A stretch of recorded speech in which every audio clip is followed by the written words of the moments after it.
여러분들이 기독교의 핵심 가치는 사랑이라는 것은 누구나 다 잘 알고 있습니다. 그래서 우리가 예수님을 믿는다라는 것은 사랑을 아는 사람이 되어 간다는 것입니다. 어려운 게 아닙니다. 예수 믿는 게 뭐냐? 하나님의 사랑을 아는 사람이 되어 가는 것. 이게 사랑을 안다라는 것은 가난한 마음을 소유하는 것입니다. 즉 말하자면 마음이 가난하다는 것은 사랑에 대한 목마름이 있다라는 거예요.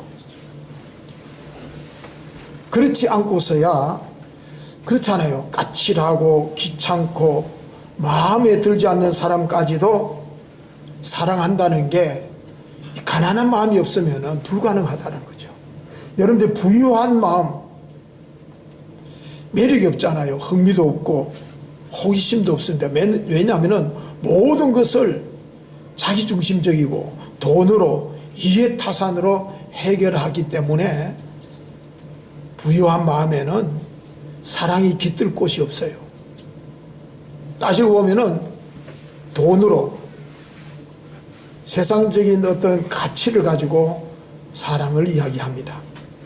그래서 따라서 가난한 마음이라는 것은 사랑을 아느냐 모르느냐. 그래서 사랑을 아는 사람은 가난한 마음이 있어서 그런 사람이 매력이 있습니다. 이걸 설명하려면 너무 길기 때문에 그래서 오늘은 이 사랑이라는 개념을 가지고 말씀을 이어가려고 합니다. 몇 주가 될는지 모르겠습니다만은 또 야곱에 대해서 야곱의 인생을 살펴보면서 이제 우리가 몇 주 동안 은혜를 받고자 합니다. 여러분들 야곱의 인생 하면은 지난번에도 말씀드렸습니다. 이 야복강 나루토에서 생의 대전환점을 맞이하는 게 이 사건입니다. 야복강 나루토에서 하나님을 경험했던 이 야곱, 경험하지 못했던 야곱, 전혀 새로운 삶으로 이제 우리에게 반추되고 있습니다. 야곱이 야복강 나루토에서의 이전의 삶은요, 베델에서 그토록 하나님께 부르짖습니다. 하나님은 나의 하나님이 될 것입니다. 이곳이 하나님의 집이 될 것이고 내게 주신 소득의 10분의 1을 반드시 주님께 드리겠다라고 약속하고 맹세했던 야곱이 고백했던 그가 하나님을 까마득하게 잊고 삽니다. 그 누구보다도 인간적인 겉모술수로 인생을 살아갑니다. 그야말로 하나님 없이 하나님 앞에 살던 그가 이 야복강 나루토에서 그동안 애써 외면하고 살았던 하나님을 찾습니다. 그냥 찾는 게 아니에요. 생명을 걸고 하나님을 붙잡습니다. 왜 이겠습니까? 그는 하나님 없이 살면서 이루었던 모든 것들을 이제 야복강 강물 건너편으로 다 떠나보내고 사랑하는 자식과 아내와 재물과 모든 것을 떠나보내고 홀로 남게 됩니다. 홀로 남았는 야곱에게 찾아온 것은 두려움이었습니다. 불안함이었고 공허함이 숨통을 쪼아오게 됩니다. 그는 밤 이슬을 맞으면서 애절하게 하나님께 갈구합니다. 매달립니다. 마침내 20년의 애환의 세월을 한도뼈와 함께 맞바꾸어 버립니다. 그리고는 그동안 잊고 살았던 하나님의 사랑을 눈물겹도록 그곳에서 고백을 하게 되고 경험합니다. 그럼에도 불구하고 하나님은 나를 외면하지 않으시는 그 하나님, 야곱을 이스라엘 되게 하시는 그 하나님의 사랑을 온몸으로 그 밤에 경험하는 거예요.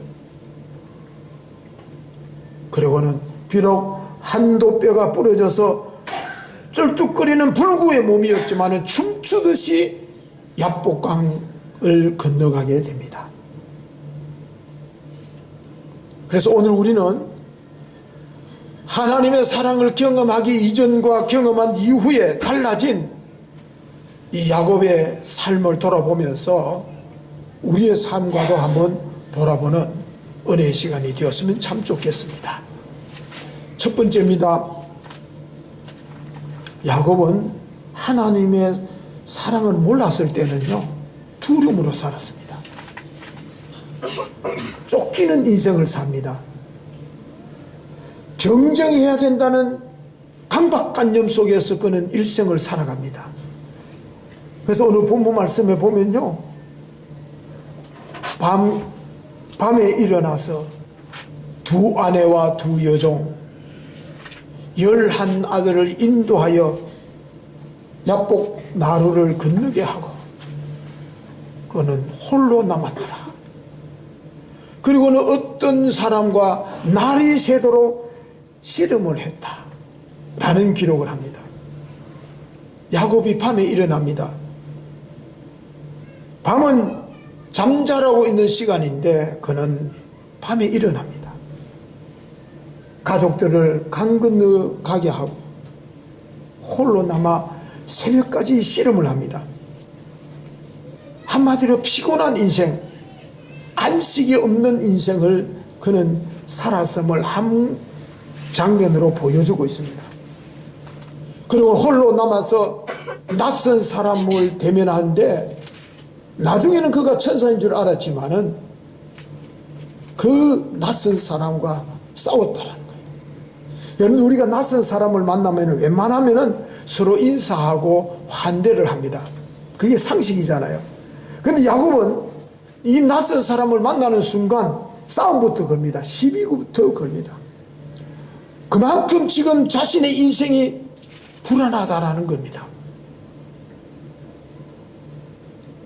지금까지 그는 투쟁하고 획득해야 나오는 강박관념 속에서 살아왔기 때문에 자기 앞에 펼쳐지는 눈앞에 거슬리는 모든 것들이 시비거리가 되는 거예요.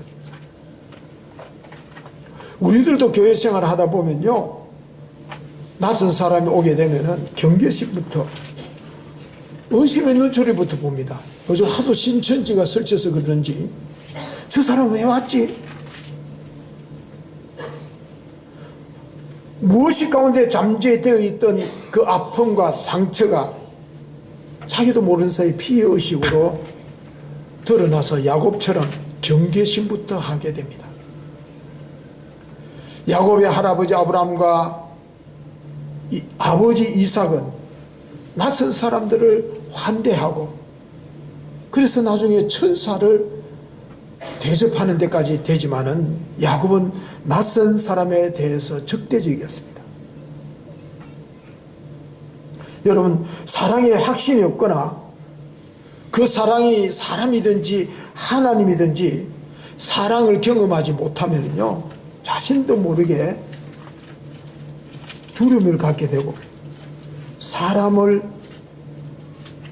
경계하게 되고요, 적대심을 갖게 됩니다. 그리고 자신감이 없습니다.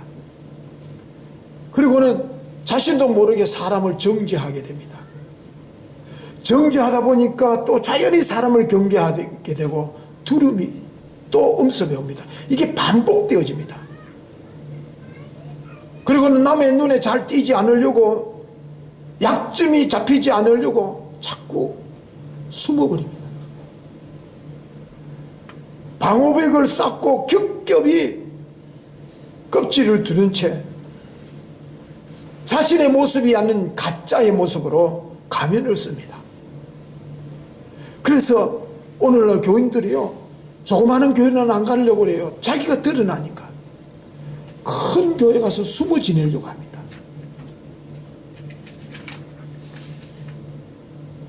등록하십시오 또는 뭐 하면은 질급을 합니다. 그 다음 주부터 안 나타나요.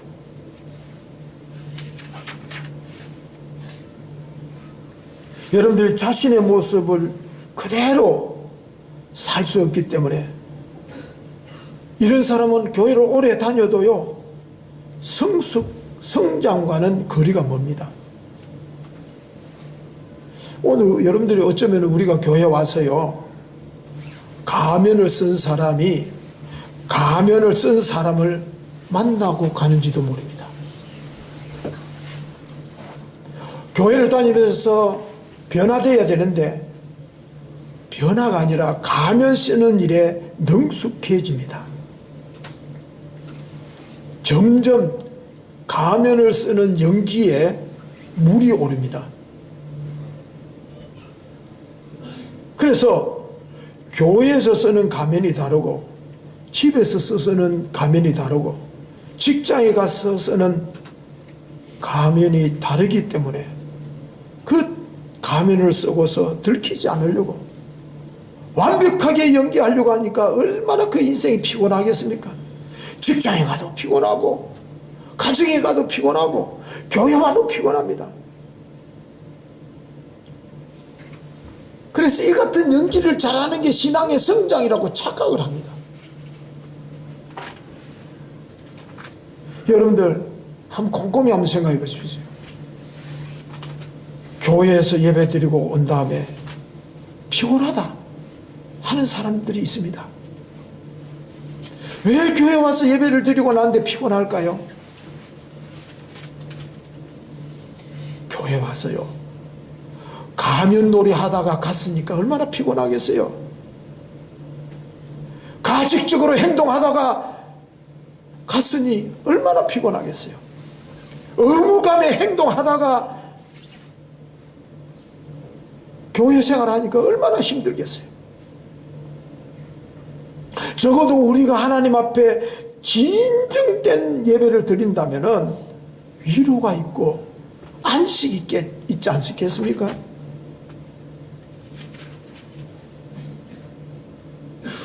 우리가 주님 앞에 가면을 쓰지 아니하고 있는 그대로 예배 드리는 거예요. 부족하면 어떻고 연약하면 어떻고, 하나님 제가 지금 마음이 아픕니다. 고통스럽습니다. 괴롭습니다. 있는 모습 그대로 하나님 앞에 나아갈 때에 그때 하나님께서 만져주시고 치유하시고 은혜 베풀어 주실 줄로 믿습니다. 이게 돼야 된다라는 거예요. 교회 공동체를 통해서 서로 불쌍히 여길 때에 회복과 안식을 경험하게 되는 거예요. 그러므로 우리 모두는요, 예수님 앞에 병든 자로 죄인으로 서야 합니다. 그래야 주님이 치유하시고 주님께서 만져주시지 않겠습니까? 안 그렇죠? 하고 있으니까 주님께서도 얼마나 답답하겠어요. 그래서 여러분들이 하나님의 사랑을 확신한 사람은요, 자신의 가면을 내려놓을 줄 압니다. 그러므로 여러분들 약복강의 나루터 여러분들이 경험하셔야 됩니다. 시간 나면요, 하나님과 나만의 시간을 갖고 몸부림쳐야 됩니다. 옛날에는 그래도 기도원에 가서 막 금식하면서도 한번 내려오고 했는데 요즘은 안 가니까 하나님과 나만의 정말로 씨름하면서 하나님의 사랑을 확신할 수 있는 기회가 있어야 됩니다. 가면을 내려놓으면요, 자신감이 회복되고요, 있는 모습 그대로 하나님의 품에 안길 수가 있습니다. 세상을 향해서 마음을 열 수가 있고요. 그래서 하나님께서 지으신 이 만물 속에서 마음껏 자유하면서 살아갈 수가 있는 거예요. 그러므로 우리의 태도는 둘 중에 하나입니다. 있는 모습 그대로 받아들이든지 아니면은 정죄하면서 살든지. 우리가 정죄하면서 사는 것은 하나님의 뜻이 아니잖아요. 그렇다면 그냥 받아들이는 것이 내 시간도 내 삶도 순간순간 받아들이고 그걸 사랑하는 거예요. 하나님이 날 사랑하신다는 확신은요, 두려움을 뛰어넘게 합니다. 주어진 삶을 감사하고 기뻐하면서 살아갑니다. 어떤 환경이 주어지더라도. 정말로 여러분들은 원래 이 하나님의 사랑을 경험하고 회복해서 자신감 있게 감사하면서 살았으면 참 좋겠습니다. 두 번째입니다. 사랑을 모르면요, 자기 자신으로 살지 못하고 남으로 삽니다. 천사가 야곱에게 묻습니다. 네 이름이 뭐냐? 그가 가로되 야곱입니다. 야곱이가 자신이 야곱이라는 고백을 최초로 하는 순간입니다. 왜냐하면 야곱은 야곱이 싫었습니다. 그래서 항상 야곱임을 부정하며 자기로 살지 못했어요. 야곱은 자기가 싫고 형 에스가 되고 싶었습니다. 둘째가 싫었어요. 우리들 역시요, 자기가 싫은 사람 많아요. 내가 장남으로 태어나가 이 무거운 짐을 지고 있는가? 내가 왜 남자가 아닌가? 나는 왜 한국에 태어난가? 나는 명문대학을 나오지 못했는가? 왜 가난한 집에? 왜 우리 요셉이가요, 목사의 아들로 태어난 것을 어릴 때는 자랑스럽게 생각하더니 어느덧 내가 목사의 아들로 태어난 게 왜 태어났냐는 거예요. 부담스럽다는 거예요. 여러분, 항상 자기를 부정하며 남이 되려고 발버둥 치며 살아가는 사람들이 얼마나 많은지 모릅니다. 이 장자권이라는 것은 사고 팔 수 있는 게 아닌데 야곱은 그 장자권에다가 생명을 겁니다. 집념을 합니다. 여러분들, 자기 자신을 부정하면은요, 행복합니다. 그러나 부정을 못하면 불행합니다. 야곱은 야곱으로 살 때 행복한데 자기 자신으로 살지 못하니까 늘 불안하고 답답하고 짜증이 나고 경계심을 갖게 되고 적대감을 갖게 되는 거예요. 야곱은요, 아버지로부터 축복받을 때에요, 야곱의 이름으로 축복을 받지 못합니다. 에서로 축복을 받습니다. 아버지 이삭이요, 나이 많아가지고 이제 분별력이 조금 떨어졌는데 이 이삭이 아무래도 이상하다라는 거예요. 그래서 다시 한번 묻습니다. 얘야, 네 몸은, 네 손은 에서인 것 같은데 네 음성은 야곱인 것 같다. 네가 참아들 에서냐고 물었습니다. 그가 대답하기를 그러합니다. 여러분, 아버지 이삭이 에서냐고 물었을 때 자신을 에서라고 대답하는 야곱의 심정이 어떠했을 것 같아요? 야곱이 야곱으로 살지 못하고 살아가는 그 심정. 저는 이 대목을 보면서 가슴이 멍해져요. 먹먹해져. 나도 이렇게 살고 있지 않을까. 여러분들, 사랑에 확신이 없는 사람은요, 거짓과 위선의 가면을 쓰고 살아갑니다. 자신을 위장하기 위해서 막 포장하려고 합니다. 여러 가지로. 참 안타깝지요. 그래서 로마서의 9장 13절에 바울이 이런 말을 합니다. 내가 야곱을 사랑하고 에서는 미워하심과 같다 라는 말이 나옵니다. 이게 잘못하면 오해합니다. 이 말씀이 무슨 말씀이냐면은, 하나님은 야곱이 야곱으로 살아갈 때 사랑하시고, 그러나 야곱이 에서로 살아가는 것은 미워한다는 거예요. 원치 않는다는 거예요. 그러므로 우리는 우리로서 살아가는 거예요. 나로서 살아가는 거예요. 남으로 살지 않고 우리 자신으로 살아가기를 하나님 원하시는 거예요. 그러므로 여러분들 이 시간에 손을 가슴에 한번 손을 얹으면서 여러분들 좀 가슴을 좀 여러분들이 자신을 좀 위로해 주십시다. 상준아, 상준이로 살 때 행복한 거야. 이제는 너로 살아야 돼.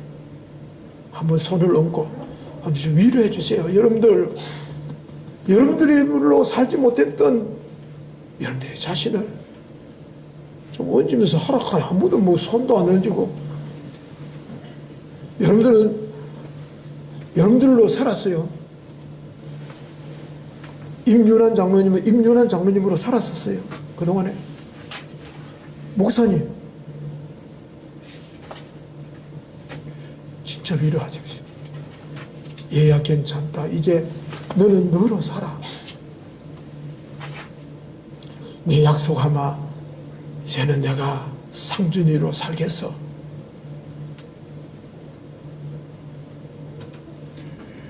위로하면서 살아보십시오. 세 번째입니다. 사랑을 모르면요, 세상과 단절된 삶을 살아갑니다. 나중에 야곱은요, 애국 바로 왕을 만나서 이렇게 말합니다. 내 나그네 길의 세월이 130년입니다. 내 나이가 얼마 되지 못하나 우리 조상들의 나그네 길의 세월에 미치지 못하나 그러나 험악한 세월을 보냈습니다. 라는 고백을 합니다. 평상시 야곱이 쓰는 어법이 아닙니다. 자신의 약점을 쉽사리 드러내려고 하지 않았던 게 야곱입니다. 가면을 쓰고 없어도 있는 척, 약게도 강한 척 하며 살았던 야곱입니다. 그런데 지금은 자신의 약점을 그대로 드러냅니다. 왜 그럴까요? 하나님의 사랑을 확신하게 되자 이제는 벽을 허물고 나와 이제는 당당하게 사는 야곱이 됐다라는 거예요. 그리고 나중에 바로를 축복합니다. 하나님의 사랑을 확신하니까 복의 권연이 된 겁니다. 기쁨으로 축복하는 인생이 바뀝니다. 소통이 되고 교제가 되는 인생이 됩니다. 이게 하나님의 사랑을 깨닫는 사람의 특징입니다. 예수님께서는요, 이 시대를 미리 예견하시고 말씀하신 비유의 말씀이 있습니다. 이 시대를 내가 무엇으로 비유할까? 비유컨대 아이들이 장터에 앉아 제 동물을 불러놓고 이르되 우리가 너희를 향하여 피리를 불러도 너희가 춤추지 않고 우리가 애곡하여도 너희가 가슴을 치지 아니하는도다 함과 같다 라는 말씀을 합니다. 한마디로 말하면 이 시대는 함께 슬퍼할 줄도 모르고 함께 기뻐할 줄도 모르는 세대가 됐다라는 거예요. 우리는 어떻습니까? 제대로 기뻐하면서 제대로 슬퍼하면서 살아온 것 같습니까? 비난과 정죄만 쏟아내고 살아온 것 같지 않습니까? 성경에 보면 세례자 요한은요, 세상을 좀 반하게 삽니다. 먹는 것과 입는 것도 초월해서 삽니다. 거기에 반해서 예수님은 세상을 수용을 합니다.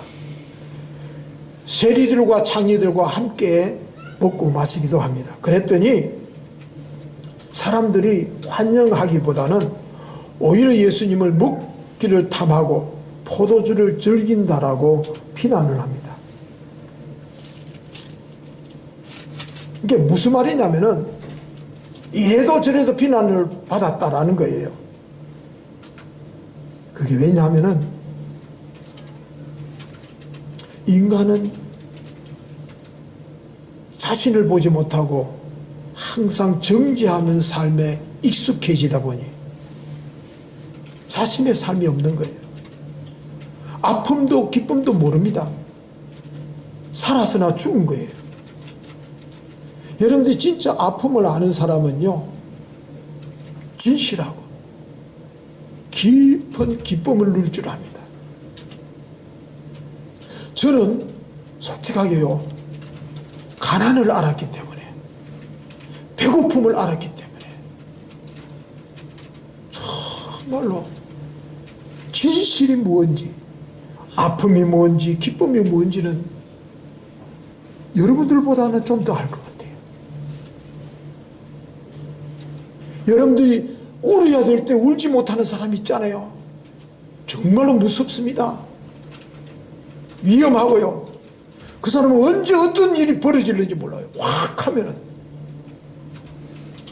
그래서 아픔을 모르는 사람들은 잔인해진다고 그러잖아요. 히틀러가요, 600만 유대인들을 학살할 수 있었던 것은 그들의 아픔을 몰랐기 때문입니다.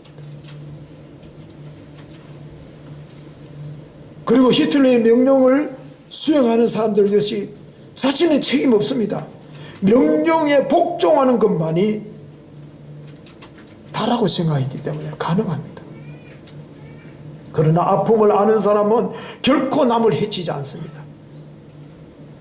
아픔을 아는 사람이 사랑할 줄 아는 사람입니다. 어제 우리 김도형 집사님이 아빠가 되더니 말씀이 달라졌어요. 자식을 낳으면요, 그 순간부터 아픔이 시작되잖아요. 아픔은 성숙을 가져다 주거든요. 태엄만 난 모습을 보면은요, 짠하잖아요. 이렇게 어린 자식을 놔두고 일찍 죽으면 안 된다라고 생각하면 가슴이 먹먹해지잖아요. 병이라도 들면요, 차라리 내가 아팠으면 좋겠다.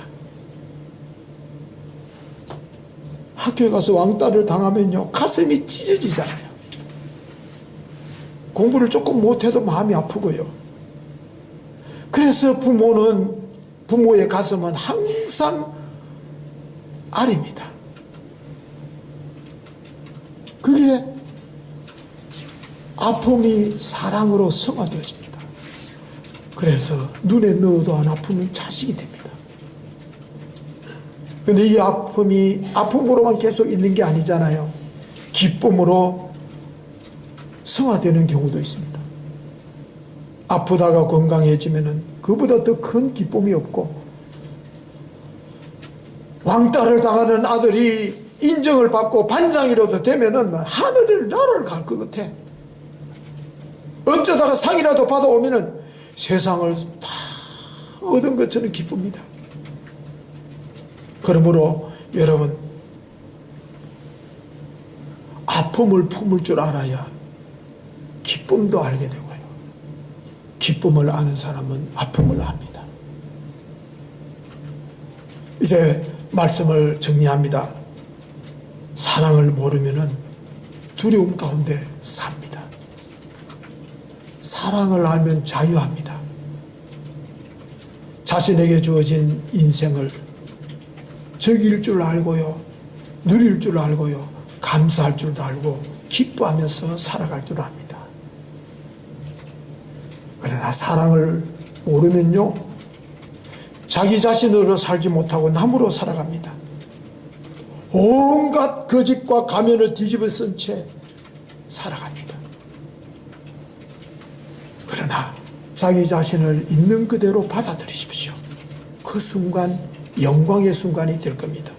남이 아닌 자기 자신의 삶을 모습으로 살아가는 것이 하나님께서 우리에게 원하시는 것이고, 우리에게 축복의 통로로 세워주신다는 것 꼭 잊지 마시기를 바랍니다. 사랑을 모르면요, 세상과 단절된 삶을 살아갑니다. 그러므로 아픔을 두려워하지 마십시오. 가슴이 갈기갈기 찢어지더라도 아픔을 품으십시오. 그것이 생명의 삶을 이어갑니다. 아픔을 품는 가슴, 십자가를 품는 가슴 속에 생명은 잇대어지고 부활의 영광의 기쁨이 주어집니다. 이걸 기억하면서 우리 모두 올 한 해 살아가면서 살아갑시다. 두려움에서 벗어나고 가면을 벗어던지고 단절된 세상을 열린 마음으로 살아서 모든 사람과 화평을 이루면서 자신감 있게 이 한 해를 살아가는 저와 여러분들이 될 수 있기를 주님의 이름으로 축원합니다. 기도하시겠습니다. 주님, 올 한 해 하나님의 사랑을 야곱처럼 경험하고 싶고 확인하고 싶고 누리고 싶습니다. 주님, 함께해 주시옵소서. 이제는 자신이 아닌 남으로 살지 않겠습니다. 있는 그대로 나를 사랑하며 살아가겠습니다. 가면을 벗어던지고 소통하면서 살아가겠습니다. 축복해 주시옵소서. 예수님의 이름으로 기도하옵나이다. 아멘.